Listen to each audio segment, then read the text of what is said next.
नमस्कार मित्रों, TV 20 news पर मैं हूं आपके साथ अशोक वर्मा। आप देखते रहिए टीवी 20 न्यूज, बने रहिए हमारे साथ।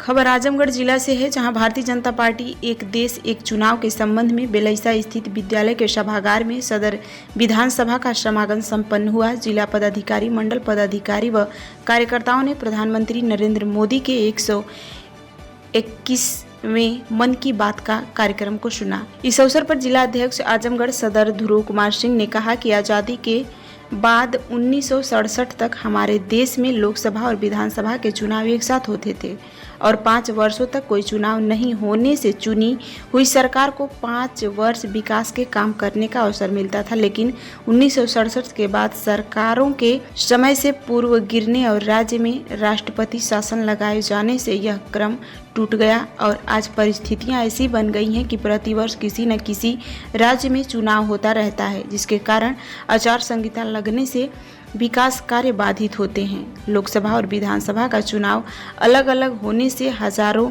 करोड़ों रुपए खर्च होते हैं। प्रधानमंत्री नरेंद्र मोदी के नेतृत्व में भाजपा ने अपने संकल्प पत्र में एक राष्ट्र एक चुनाव का संकल्प लिया था, जिसके संबंध में कदम आगे बढ़ाए जा रहे हैं।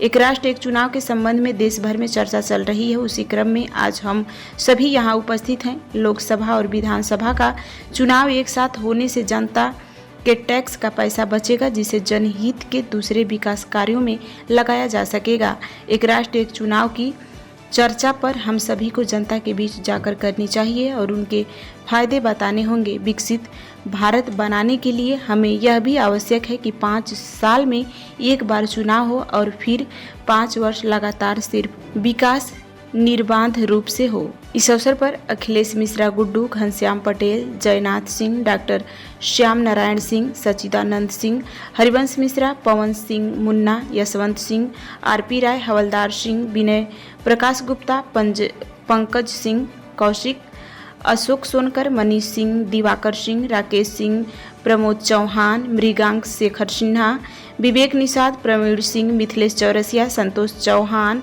अवनीश चतुर्वेदी, मुंशी निषाद, अभिषेक गुप्ता, गोलू, नीरज सिंह, रमेश सैनी, अभिनव श्रीवास्तव, योगेंद्र यादव, पदाधिकारी व कार्यकर्ता मौजूद रहे। चुनाव का कार्यक्रम किया गया, क्या उद्देश्य है? हमारे इस देश के यशस्वी प्रधानमंत्री ने एक राष्ट्र एक चुनाव के बारे में सबकी सहमति और विचार करने के लिए जो इस समय देश में चल रहा है जगह जगह गोष्ठियाँ, उसमें आज हमारे सदर विधानसभा के प्रबुद्ध लोगों के साथ एक गोष्ठी का आयोजन किया गया था। उसमें देश में एक बार चुनाव कराने के लिए सबसे विचार विमर्श किया गया, सबसे बातचीत हुई, सभी लोगों ने अपना विचार रखा, सब प्रबुद्ध समाज के लोगों ने, जिसमें सभी के विचार से प्रतीत हुआ कि सारे लोग इस देश में एक ही साथ चुनाव चाहते हैं। जब देश में एक साथ चुनाव होगा तो जो हमारे देश 2047 तक प्रधानमंत्री जी ने सपना देखा है, विकसित भारत बनेगा, वह सपना पूरा होगा। और बार बार चुनाव होने से हमारे आर्थिक नुकसान होता है, वह धन बचेगा, जनता के विकास में काम आएगा। इसलिए आज यहाँ पर एक गोष्ठी हुई कि एक बार देश में चुनाव हो, बार बार चुनाव न हो, जिससे आम जनता को, शासन प्रशासन को कठिनाइयों का सामना न करना पड़े और उसी के साथ साथ देश के विकास में कोई बाधा न आए।